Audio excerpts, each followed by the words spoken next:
Beberapa tradisi itu antara lain ritual selawatan, saparan, dan ruaan.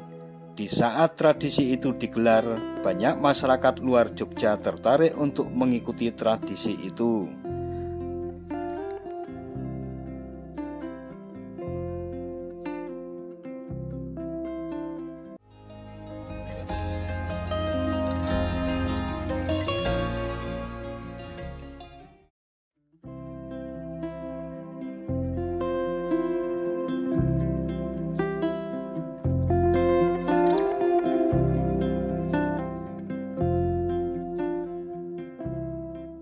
Assalamualaikum warahmatullahi wabarakatuh.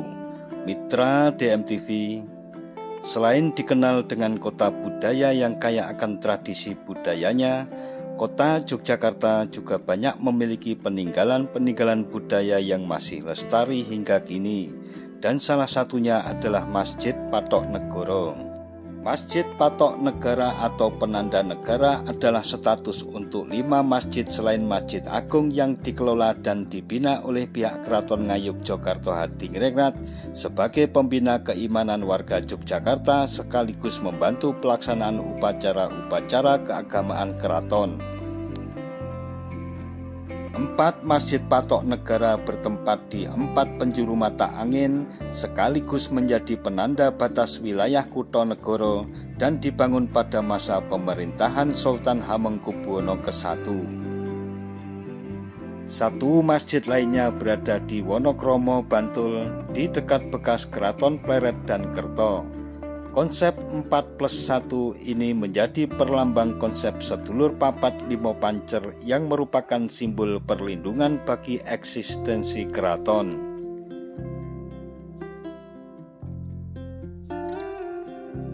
Salah satu Masjid Patok Negoro yang merupakan bangunan cagar budaya adalah Masjid Patok Negoro Plosok Kuning yang terletak di Jalan Plosok Kuning Raya 99 Minomartani, Ngaglik, Seman, Daerah Istimewa Yogyakarta. Tujuan pada masa awal didirikannya masjid ini adalah untuk menjadi benteng spiritual bagi Keraton Ngayogyakarta Hadiningrat. Masjid ini telah berusia hampir mendekati 3 abad karena masjid ini sudah ada sejak tahun 1724. Masjid Patok Negoro dibangun oleh Kiai Mursodo yang merupakan anak dari saudara Sri Sultan Hamengkubuwono ke-1, yakni Kiai Nur Iman. Di internal keluarga, sebelum menetapkan diri memilih mendalami ilmu agama, Kiai Nur Iman sempat ditawari menjabat sebagai pucuk pimpinan kerajaan. Namun, beliau lebih memilih menetap di daerah Melangi untuk belajar agama. Dan Kiai Nur Iman pun lantas memiliki putra yang bernama Kiai Mursodo.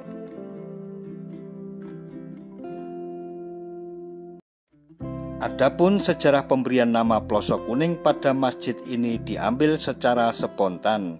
Namanya diambil dari sebuah pohon bernama pohon ploso yang letaknya tak jauh dari masjid. Banyaknya daun pohon yang berwarna kuning menjadi inspirasi dari nama masjid itu, maka kemudian diberilah nama Plosok Kuning.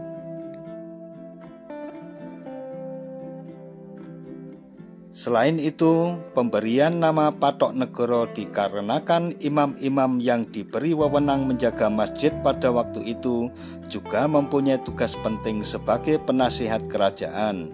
Oleh karena itu, waktu itu orang Jawa menyebut mereka sebagai Patok Negoro.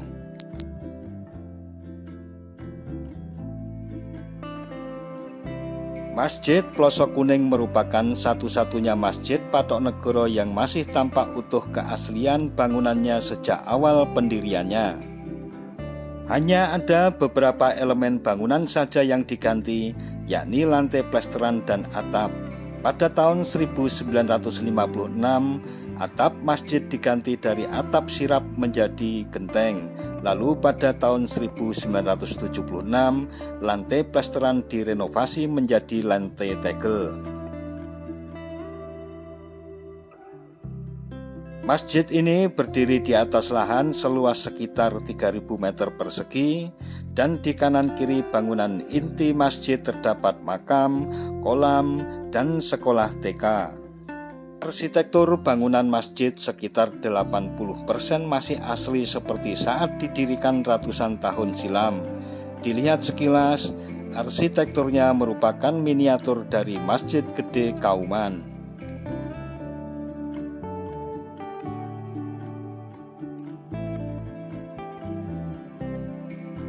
Walaupun zaman terus berubah, Masjid Patok Negoro Plosok Kuning masih menjaga tradisi-tradisi Islam peninggalan nenek moyang.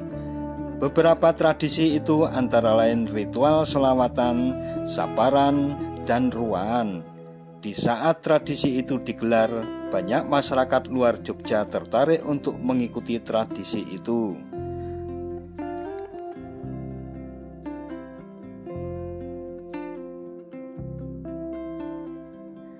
Tak jauh dari masjid tersebut, ada peninggalan sebuah sumur tua yang dulunya menjadi pesanggrahan Pangeran Mangkubumi atau Sultan Hamengkubuwono ke-1. Letak sumur itu berada di sebelah selatan dari masjid.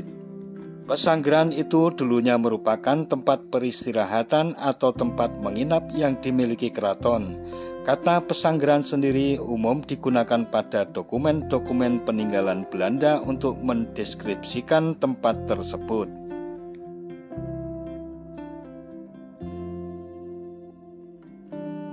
Nah, mitra DMTV, demikian tentang sejarah Masjid Jami' Patok Negoro Plosok Kuning yang merupakan Masjid Patok Negoro tertua di antara Masjid Patok Negoro lainnya yang ada di daerah istimewa Yogyakarta.